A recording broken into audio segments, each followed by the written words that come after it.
Welcome back to Heart to Horizon. So, I have a question. Do you ever find yourself in a full-on conversation with yourself, like totally in your own world, playing out scenarios in your head, and maybe even getting a little dramatic about it?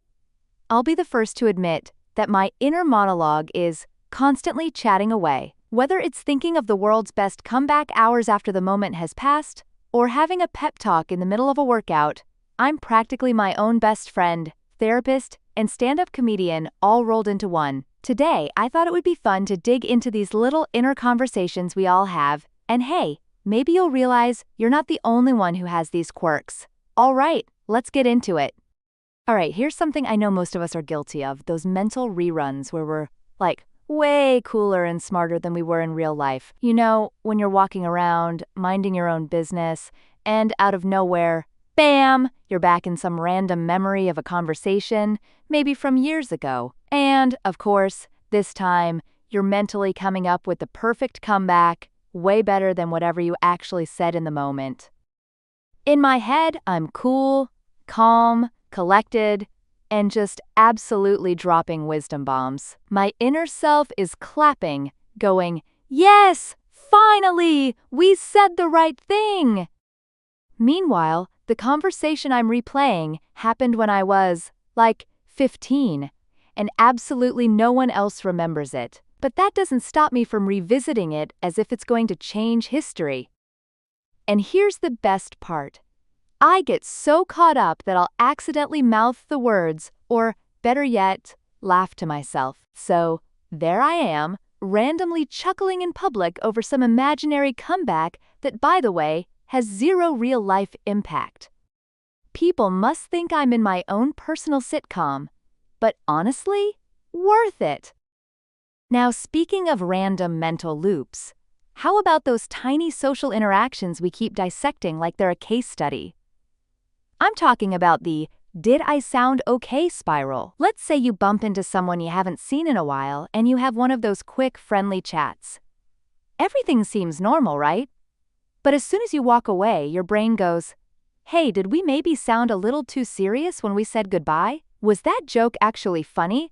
Or did they just laugh out of politeness?" And suddenly, I'm analyzing every tiny detail.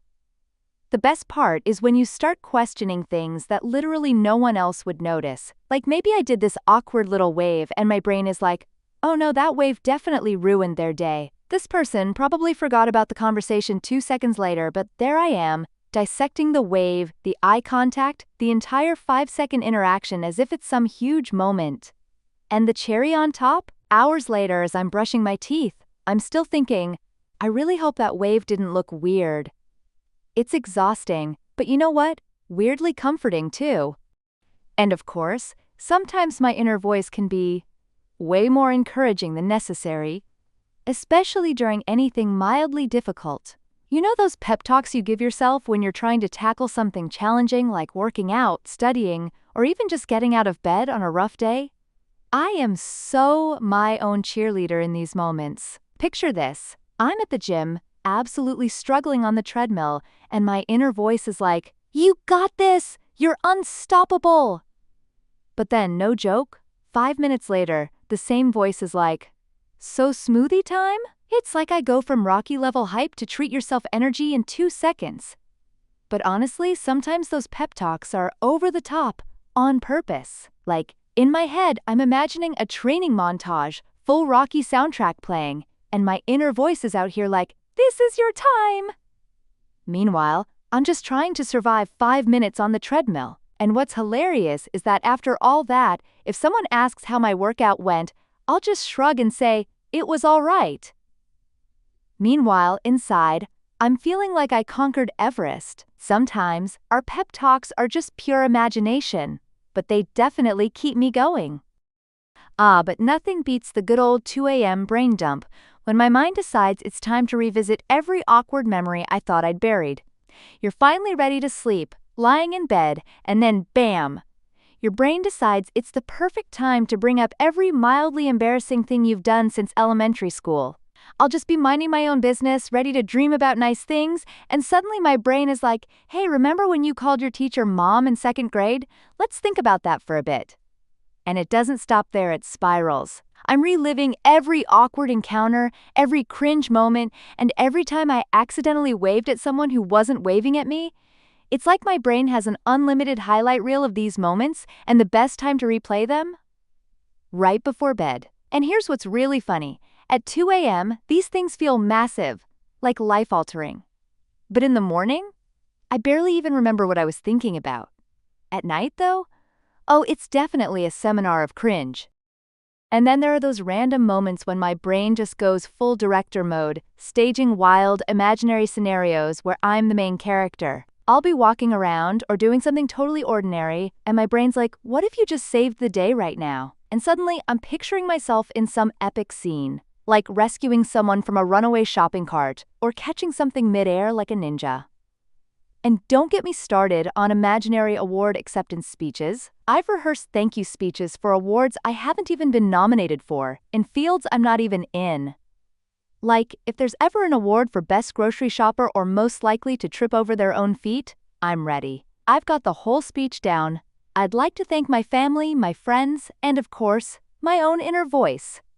I know it's totally random, but honestly, it's kind of fun to daydream these little hero moments, even if no one else knows they exist. It's like giving yourself a tiny escape from reality. And finally, one of the classics that probably wins for most repeated mental conversation, the good old "Did I lock the door?" saga. Every time I leave the house, there's this inevitable debate with myself. Did you lock the door? Are you sure? What if you only thought you locked it, but didn't actually lock it? And it doesn't matter if I checked it 3 times before leaving. The second I'm down the street, I'm suddenly 90% sure I didn't lock it. Then comes the negotiation in my head. Like, even if you didn't lock it, what are the chances someone's going to try the door? I'll even start creating these scenarios of what I'd do if something did happen, planning some heroic home rescue. And the irony? When I finally give in, go back, and check, yep, it's locked. Every time. So there you have it, conversations I've had with myself. Honestly, these little inner chats are what make life entertaining. They might seem silly, but they're like tiny bits of personality that we get to keep all to ourselves. I mean, who else knows about your epic imaginary comebacks, award speeches, or the "Did I lock the door?" debate? It's like a private little world, and it makes life a little funnier, a little more interesting. If you related to any of these quirks, drop a comment about your own hilarious self-chats. Let's make this the best group chat of overthinkers ever. And hey, don't forget to subscribe for more cozy, fun episodes just like this. Until next time, happy overthinking. And remember, those inner conversations, they're what make you you. Don't forget to like, share, and subscribe.